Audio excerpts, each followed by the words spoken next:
Hi friends, అందరికీ నమస్కారం. Welcome to my channel SS study circle. Sorry friends, video కొంచెం లేట్గా అప్లోడ్ చేసినందుకు. ఈనాడు పేపర్లో వచ్చేటువంటి ముఖ్యమైన కరెంట్ అఫైర్స్ అనేది ప్రతిరోజు కూడా మన ఛానల్లో డిస్కస్ చేస్తున్నాం. దానిలో భాగంగా 2026 జనవరి 5వ తారీఖు సంబంధించినటువంటి ముఖ్యమైన కరెంట్ అఫైర్స్ అయితే చూద్దాం.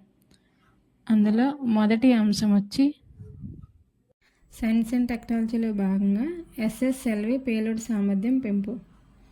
అయితే దీని గురించి చూద్దాం. భారత అంతరిక్ష పరిశోధన సంస్థ అయినటువంటి ఇస్రో ప్రయాణంలో మరో ముందడుగు అయితే పడింది. దేని గురించి అంటే అత్యంత వేగంగా తక్కువ ఖర్చుతో ఉపగ్రహాలను కక్షలోకి చేర్చి చిన్న ఉపగ్రహ ప్రయోగ వాహనౌకనైతే అంటే ఎస్ఎస్ఎల్వి దాని యొక్క సామర్థ్యాన్ని అయితే ఇస్రో మెరుగుపరిచింది. అయితే ఈ వాహక నౌక 3వ దశ SS3 మోటార్ను అత్యాధునికంగా తీర్చిదిద్దడం అయితే జరిగింది. అదేవిధంగా దీనిలో భాగంగానే ఏంటంటే ఇంజన్ కేసింగ్ మార్చడం ద్వారా ఇస్రో అనేది ఒక మంచి ఘనతనైతే సాధించిందనేసి దీని గురించి అయితే చెప్పడం జరిగింది.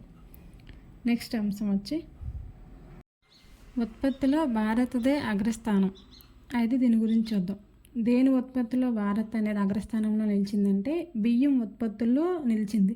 అయితే ఈ బియ్యం ఉత్పత్తుల్లో చైనాను వెనక్కి నెట్టి భారత్ ప్రపంచంలోనే అగ్రస్థానంలో నిలిచిందని కేంద్ర వ్యవసాయ శాఖ మంత్రి అయినటువంటి శివరాజ్ సింగ్ చౌహాన్ అనే అతను ప్రకటించారు.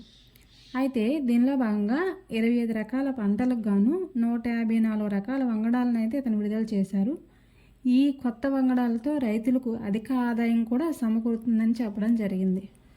అయితే మొత్తం 150.18 బిలియన్ల టన్నుల బియ్యం ఉత్పత్తుల్లో ప్రపంచంలోనే ప్రథమ స్థానంలో భారత్ అనేది నిలిచింది. అయితే దీనికి సంబంధించి క్వశ్చన్ ఏ విధంగా అడగొచ్చంటే బియ్యం ఉత్పత్తుల్లో అగ్రస్థానంలో ఏ దేశం అనేది నిలిచింది? ఆన్సర్ వచ్చి భారత్. నెక్స్ట్ అంశం వచ్చి మయన్మార్ దేశం అనేది వార్తల్లో నిలిచింది. అయితే దీని గురించి చూద్దాం. మయన్మారు తమ దేశానికి 78వ స్వతంత్ర దినోత్సవాన్ని పురస్కరించుకొని మయన్మారు సైనిక ప్రభుత్వం అనేది 6100 మందికి పైగా ఖైదీలను క్షమాభిక్షను పెట్టి అంటే విడుదల చేయనున్నారు. అదేవిధంగా కొంతమంది ఖైదీలకైతే శిక్షను కూడా తగ్గిస్తున్నారనేసి అయితే అధికారికంగా అయితే వెల్లడించింది. అయితే దీనికి సంబంధించి క్వశ్చన్ ఏ విధంగా అడగచ్చు అంటే ఇటీవలే ఏ దేశం 78వ స్వతంత్ర దినోత్సవాన్ని పురస్కరించుకొని సైనిక ప్రభుత్వం అనేది 6100 మంది పైగా ఖైదీలను అయితే విడుదల చేసింది? అది ఏ దేశం అని అడగచ్చు.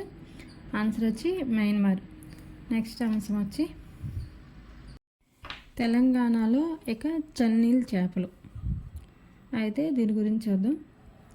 అయితే హిమాలయ పర్వత ప్రాంతాలను ఆనుకొని ఉన్న రాష్ట్రాల్లో చన్నీళ్ళు ప్రవాహాలు ఉంటాయి కదా, ఆ ప్రవాహాల్లో పెరిగేటువంటి అరుదైన ఒక చేపలు అనమాట అవి ట్రౌట్ చేపలు. ఈ చేపల్ని ఇక నుంచి ఎక్కడండి మన తెలంగాణలోని రంగారెడ్డి జిల్లాలోని కందుకూరు అనే మండలం ఉంది. ఆ మండలం దగ్గర గూడూరులోని ఈ ఉత్పత్తి కేంద్రాన్ని అయితే ఏర్పాటు చేస్తున్నామనేసి కేంద్ర మత్స్యశాఖ మంత్రి అయినటువంటి రాజీవ్ రంజన్ సింగ్ అనేవారు ఈ కార్యక్రమాన్ని అయితే ప్రారంభించారు. అయితే ఇందులో ఏంటంటే స్మార్ట్ గ్రీన్ ఆక్వాకల్చర్ లిమిటెడ్ సంస్థ రెయిన్బో ట్రౌట్ ఫామ్ పరిశోధన కేంద్రం పేరిట దీన్ని అయితే ఏర్పాటు చేశారు.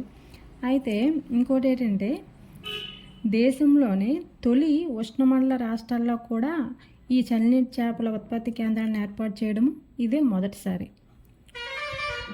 నెక్స్ట్ అంశం వచ్చి కామన్వెల్త్ దేశాల స్పీకర్ల సదస్సు. దీని గురించి చూద్దాం. భారత్లో ఈ నెల 14 నుంచి 17వ తారీఖు వరకు ఇవి కామన్వెల్త్ దేశాల పార్లమెంట్ స్పీకర్లు అదేవిధంగా ఎన్నికల అధికారుల సదస్సును అయితే ప్రధాని నరేంద్ర మోదీ అయితే ప్రారంభించనున్నారు. అయితే ఈ సదస్సు అనేది ఢిల్లీలో సంవిధాన్ సదన్లోని సెంట్రల్ హాల్లో 4 రోజుల పాటు నిర్వహిస్తారు. అయితే దీనికి లోక్సభ స్పీకర్ అయినటువంటి ఓం బిర్లా అయితే ఈ సదస్సుకు సారథ్యం వహిస్తున్నారు. అయితే ఈ సదస్సు అనేది దేని గురించి అంటే ఆయా దేశాల పార్లమెంట్ పనితీరులో కృత్రిమ మేధ అదేవిధంగా సామాజిక మాధ్యమాల వినియోగంపై ఈ సదస్సులో అయితే చర్చించనున్నారు. అయితే దీనికి సంబంధించి మనం క్వశ్చన్ ఏ విధంగా అడగవచ్చు అంటే, ఇటీవలే కామన్వెల్త్ దేశాల స్పీకర్ల సదస్సు అనేది ఎక్కడ నిర్వహించారు? ఎక్కడ? ఢిల్లీలోని సెంట్రల్ హాల్లో. నెక్స్ట్ అంశం వచ్చి మదురో స్థానంలో ట్రోగ్రిడ్జ్.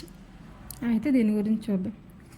అయితే ఏంటంటే వెనిజులాకు అధ్యక్షులుగా మదురో అనే అతనైతే ఉండేవారు. అయితే అతని ప్లేస్లో ఇప్పుడు 3 నెలల పాటు అంటే 90 రోజుల పాటు అధ్యక్షురాలుగా వెనిజులాకు చెందినటువంటి ఉపాధ్యక్షురాలు ట్రోగ్రిడ్జ్ అనే ఆమె అయితే నియామకమైతే కానున్నారు. అయితే ఈమెకి బాధ్యత కోసం ఈమె అధ్యక్షురాలుగా ఉండాలనేసి అక్కడ ఉన్నటువంటి సైన్యం కూడా మద్దతు అనేది ఇచ్చింది. అదేవిధంగా ఆమెకు అధికారికంగా చేపట్టాలని సుప్రీంకోర్టు కూడా చెప్పడం జరిగింది. అయితే ఈ ప్రకటన చేసింది ఎవరంటే అక్కడ ఉన్నటువంటి రక్షణ శాఖ మంత్రి అయినటువంటి పాడ్రినో అనే అతనైతే ఈ ప్రకటన అయితే చేశారు. అయితే ఉపాధ్యక్షురాలు అనేది అధ్యక్షురాలుగా చేపట్టిన తర్వాత ఈమె ఏంటంటే మదురోను అమెరికాతో ఒక డిమాండ్ చేసింది. అతన్ని వదిలేయాలి, దేశానికి చట్టబద్ధత నేత, దేశానికైతే ఒకరే అధ్యక్షులుగా ఉన్నారనేసి ఆమె చెప్పడం జరిగింది. అతను వదిలిపెట్టాలనేసి చెప్పడం జరిగింది. అయితే వెనిజులా అధ్యక్షుడైనటువంటి మదురో స్థానంలో ట్రోగ్రిడ్జ్ అనే ఆమె అంటే ఈమె ఉపాధ్యక్షురాలు ఇప్పుడు అధ్యక్షురాలుగా 90 రోజుల పాటు అయితే నియామకం అయితే కానున్నారు. నెక్స్ట్ అంశం వచ్చి క్రీడా అంశాల్లో భాగంగా 2036లో ఒలింపిక్స్ నిర్వహణ లక్ష్యంగా. అయితే దీని గురించి చూద్దాం.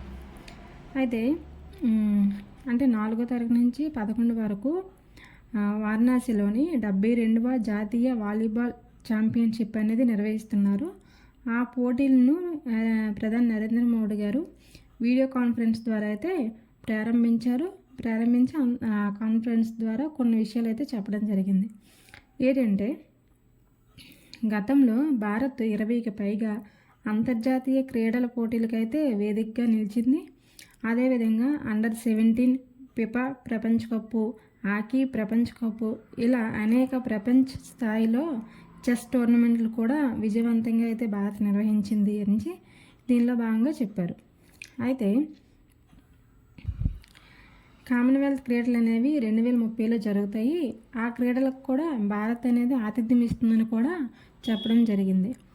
అదే అందులో భాగంగానే నరేంద్ర మోడీ గారు ఏమన్నారంటే 2036కి ఒలింపిక్స్ క్రీడలను అంటే భారత్లోనే నిర్వహించేందుకు అన్ని విధాలుగా సిద్ధంగా ఉన్నామనేసి అయితే ఈ వీడియో కాన్ఫరెన్స్లో ఈ కార్యక్రమంలో భాగంగానే ఈ విషయం అయితే కూడా చెప్పడం జరిగింది.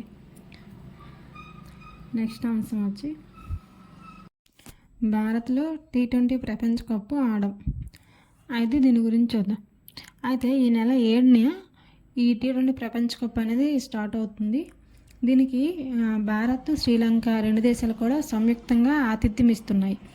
అయితే ఈ దీంట్లో ఏంటంటే మా బంగ్లాదేశ్ చెందినటువంటి మా మ్యాచ్లు అయితే మా భారతదేశంలో అయితే నిర్వహించకండి, మేమైతే అక్కడైతే ఆడలేమనేసి ఐసీసీకి బంగ్లాదేశ్ క్రికెట్ బోర్డు అనేది విజ్ఞప్తి చేస్తూ ఒక లేఖ అయితే రాయడం జరిగింది. ఎందుకోసం అంటే భారత్కు బంగ్లాదేశ్కు మధ్య ఉన్నటువంటి కొంతకాలంగా దౌత్యపరమైనటువంటి ఉద్రిక్తతలు అనేవి నెలకొన్నాయి. దాని కారణంగానే ఈ విషయం అయితే చెప్పడం జరిగింది. అదేవిధంగా బంగ్లాదేశ్ ప్రధాని అయినటువంటి షేక్ హసీనా అనేవారు పదవి నుండి తప్పుకున్న తర్వాత మనకి భారతదేశానికి బంగ్లాదేశ్ మధ్య ఉన్నటువంటి సంబంధాలని కొంచెం దెబ్బతిన్నాయి. అప్పటి నుంచి కూడా బంగ్లాదేశ్లో ఉన్నటువంటి హిందువుల పైన దాడులు అనేవి జరుగుతూనే ఉన్నాయి. అయితే ఈ ఐసీసీ అనేది ఎలాంటి నిర్ణయం తీసుకుంటుంది అనేది చూడాలి. ఇది మార్చడం అనేది కొంచెం కష్టతరమైన పని అనేసి కూడా చెప్పడం అయితే జరిగింది. చూసారు కదా ఫ్రెండ్స్, 2026 జనవరి 5కి సంబంధించినటువంటి ముఖ్యమైన కరెంట్ అఫైర్స్ అయితే చర్చించాం. ఇదే విధంగా ప్రతిరోజు కూడా మన ఛానల్లో ఈనాడు పేపర్లో వచ్చేటువంటి ముఖ్యమైన కరెంట్ అఫైర్స్ అయితే చర్చిస్తున్నాం. So please support my channel. మన ఛానల్ సబ్స్క్రైబ్ చేయండి, అదేవిధంగా లైక్ చేయండి. మీ ఫ్రెండ్స్ ఎవరైనా ఉంటే ఈ వీడియోని అయితే వాళ్ళకి షేర్ చేయండి. Thank you for watching my channel. Thank you.